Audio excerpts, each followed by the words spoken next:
Get ready for the countdown. 10, 9, 8, 7, 6, 5, 4, 3, 2, 1, 0.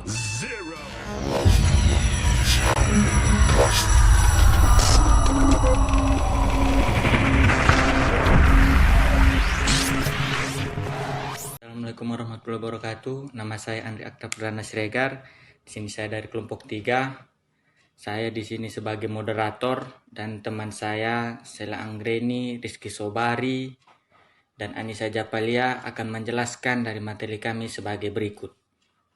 Assalamualaikum warahmatullahi wabarakatuh. Saya Rizky Sobari. Saya akan menjelaskan hasil review kelompok kami yang dimana saya sebagai juru bicara pertama yang berjudul Kajian Konvergensi International Financial Reporting Standard yang berada di Indonesia, volume 24 nomor 1 tahun 2014 yang ditulis oleh Suyat Mini dan Aisyah Sheila FN, yang tujuannya yaitu bagaimana manfaat IFRS di Indonesia, apa kendalanya, dan bagaimana mengatasinya. IFRS atau International Financial Reporting Standard adalah salah satu sistem laporan keuangan yang diakui oleh seluruh dunia atau global, yang dimana IFRS ini telah mengalami riwayat yang panjang sebelum menjadi IFRS, yang diawali dari IASC atau IAFB, kemudian dilanjutkan IASB, dan yang terakhir yaitu yang sampai sekarang IFRS. IFRS apabila sudah dilakukan di suatu negara, berarti negara tersebut telah mengadopsi sistem laporan keuangan yang diakui oleh seluruh dunia, yang memungkinkan pasar dunia lebih mudah mengetahui bagaimana sistem laporan keuangan dari perusahaan dari negara tersebut.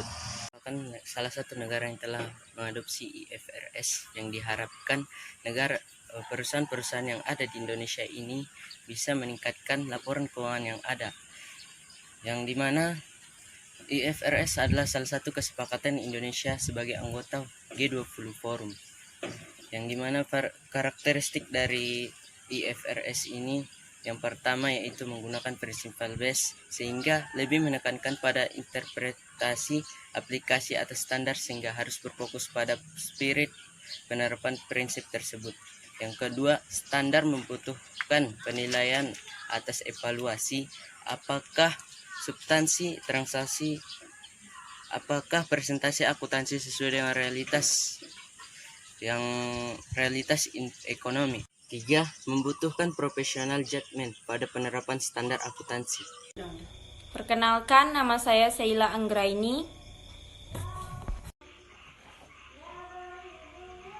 Metode penelitian. Pendekatan yang digunakan adalah menggunakan pendekatan kualitatif deskriptif. Pendekatan kualitatif menurut Moleong pada tahun 2005 adalah penelitian yang bermaksud untuk memahami fenomena tentang apa yang dialami oleh subjek penelitian. Deskriptif artinya penelitian ini menggambarkan keadaan objek penelitian atau masalah yang ada di dalam penelitian, di mana tujuan pendekatan kualitatif ini adalah untuk membuat gambaran deskriptif atau lukisan secara sistematis, aktual, dan akurat mengenai fakta-fakta yang ada, sifat-sifat, dan karakter, serta hubungan antar fenomena yang sedang diteliti, kemudian diinterpretasikan untuk mendapatkan informasi yang diperlukan.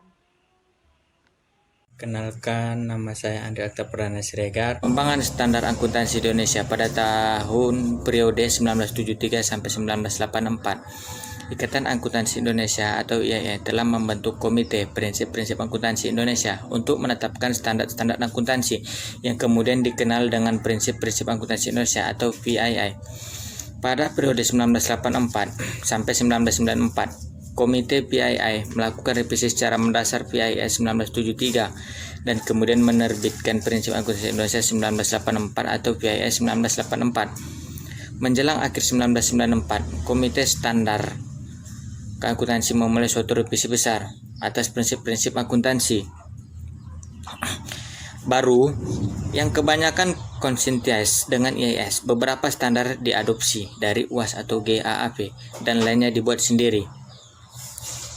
Pada periode 2010 Desember sampai 2011, dari 32 IAS atau IFRS yang diterbitkan International Accounting Standard Board atau IASB, sejak 2009, 35 IAS atau IFRS telah diadopsi Dewan Standar Akuntansi Ikatan Akuntansi Indonesia atau DSAKII. Dua IFRS yang belum diadopsi adalah IFRS 1 First Time Adoption of IFRS dan IAS 41 Agricultural yang dianggap belum cocok dengan aspek lokal Indonesia. Jamjami 2011.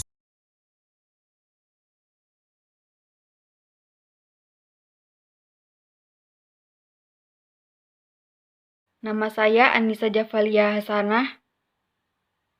Kesimpulan, konvergensi IFRS merupakan suatu kesepakatan Indonesia dengan negara anggota G20, di mana tujuannya adalah untuk mencapai good corporate governance, di mana terdiri dari transparansi, akuntabilitas, dan globalisasi bahasa pelaporan keuangan. Dari kajian yang telah disampaikan dapat disimpulkan bahwa satu, manfaat dari konvergensi IFRS antara lain memudahkan pemahaman atas laporan keuangan dengan penggunaan standar akuntansi keuangan yang dikenal secara internasional, meningkatkan arus investasi global melalui transparansi, menurunkan biaya modal dengan membuka peluang fundraising melalui pasar modal secara global, menciptakan efisiensi penyusunan laporan keuangan, dan meningkatkan kualitas laporan keuangan. 2. Dampak yang ditimbulkan dari konvergensi IFRS antara lain perubahan mainstream dari rule based ke principle based. Akses ke pendanaan internasional akan lebih terbuka karena laporan keuangan akan lebih mudah dikomunikasikan ke investor global.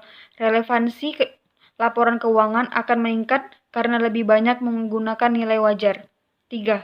Kendala yang dihadapi selama konvergensi IFRS antara lain, Dewan Standar Akuntansi yang kekurangan sumber daya, biaya yang cukup tinggi untuk mengadopsi IFRS, dan lain-lain. Kendala-kendala tersebut dapat diatasi dengan mempersiapkan sumber daya manusia yang memiliki IFRS capability dan mengembangkan sistem yang telah terintegrasi dengan baik. Kelebihan penelitian. Kelebihan penelitian ini adalah penulis membuat jurnal dengan lengkap, padat, dan jelas. Kemudian, penulis juga mencantumkan dampak konvergensi dari berbagai sudut pandang. Sedangkan kelemahan penelitian ini menurut saya adalah penulis hanya mencantumkan satu referensi penulis buku, yaitu Zamzani dari jurnal ini. Sedangkan dalam daftar pustaka ada banyak referensi penulis buku. Mungkin ini saja yang dapat kami sampaikan. Sekian dari presentasi makalah kami. Lebih dari kurangnya kami mohon maaf. Assalamualaikum warahmatullahi wabarakatuh.